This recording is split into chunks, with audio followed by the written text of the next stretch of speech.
how my little girl had been forced to grow up sooner than I had ever hoped, in such a cruel way. I will never forget the pain that filled her face as she said, "Mom, Candon touched me, and I'm not okay." We were filled with complete despair, rarely able to leave our home.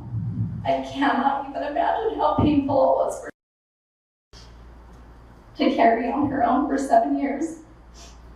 I now see I miss things. She suffered excruciating stomach aches for much of her childhood. Many nights were spent in pain vomiting. This would come and go, but was a constant issue. She missed so much school. My dad told me she looked like she had cancer. Pictures of her at age 7 are hard to look back on, knowing this is also one of her earliest memories of being violated in her Christmas unicorn onesie. The stomach aches got so bad around ages 11 to 12 that we spoke with the doctor.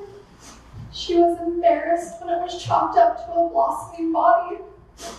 Now as I piece together those painful nights where a child's body crying out from trauma, I can hardly pull myself up each day.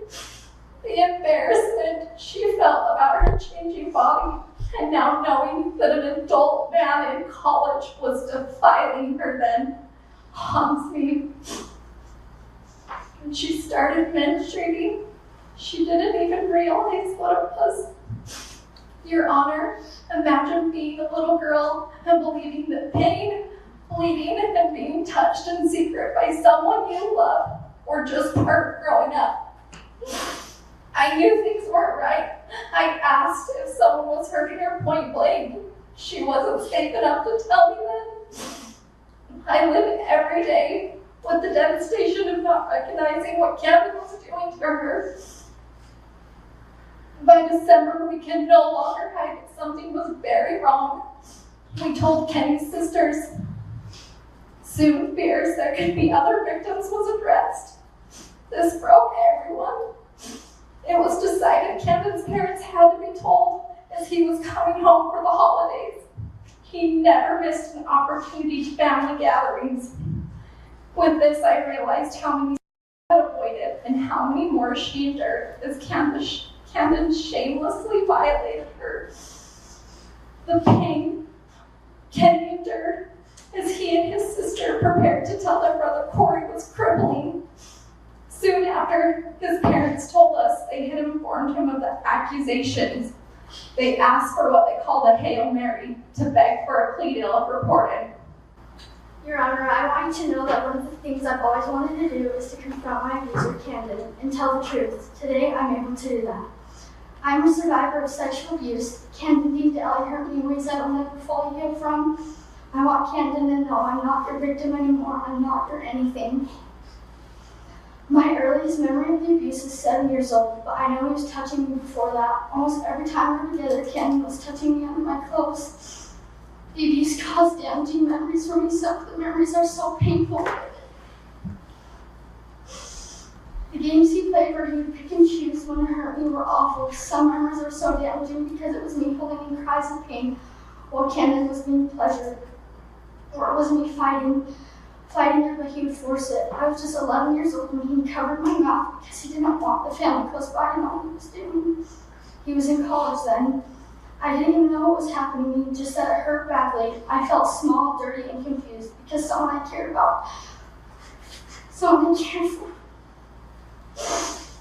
would stick his fingers in me and force me to do things to him. This is very embarrassing and painful. I'm going to say it out loud, but I'm tired of the truth being twisted by Candon. I'm done being afraid. I'm 15 now, and I know exactly what Candon did to me.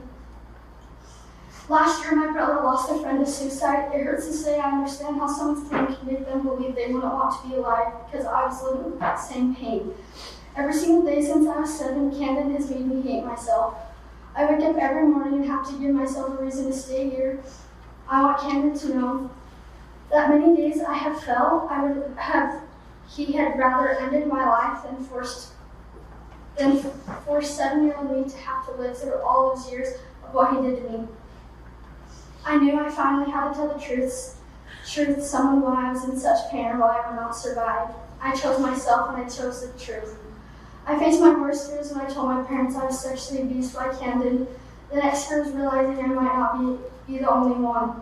Then his parents found out and did nothing. Another fear when they told him, but he just went on. Then I was horrified when I saw his girlfriend posting pictures of him with other little kids after everyone knew. He went back to school at BYU and I was in disbelief that I was allowed to figure this out all on my own. Then Candon lied to the detectives, finding some peace when he was arrested. Then I had to face more pain. Everyone shut me out. I lost my family. I want Candon to know you forced me to keep your secret for 7 years. I sat through your baseball games. I watched the world cheer for you. I watched you achieve every church stand in and be celebrated all while I screamed inside because I knew the truth. When the lights went out, when no one else was looking, you would touch me, you would force yourself onto me. You didn't care who was around, you feared nothing. Well, everyone thought you were good. I knew who you really were. You made me hate you, you made me hate my own body. I still can't wait to start being triggered. You didn't just hurt me physically. You broke something in my soul. You took my childhood, you damaged my ways to love and believe in people, in God, and in myself. I can never fully explain the damage that was done to me. No 15-year-old should have to write victim impact statements. They shouldn't have to find five things that are real to bring them back to reality when PTSD hits. No 15-year-old should have to go to their first day of high school. And then hours later, stand in the corner doing this. I love his family and it breaks my heart. I lost them, but I no longer love him. He made his choice when he hurt me. He kept making his choices when he was an adult and kept coming back to abuse me. It was never a one-time mistake. It was years he had chose to sexually abuse me. But I took my power back. I took it back when I was 12 years old and pushed his hands away for the last time. I took it back when I sat in front of detectives and told him exactly what he did. I took it back standing here today and saying his name out loud, letting people hear me. Candon acts powerful and entitled, but all it took was a 14-year-old girl to show the truth. I want him to know you lost to me. I'm the one who ripped off the mask.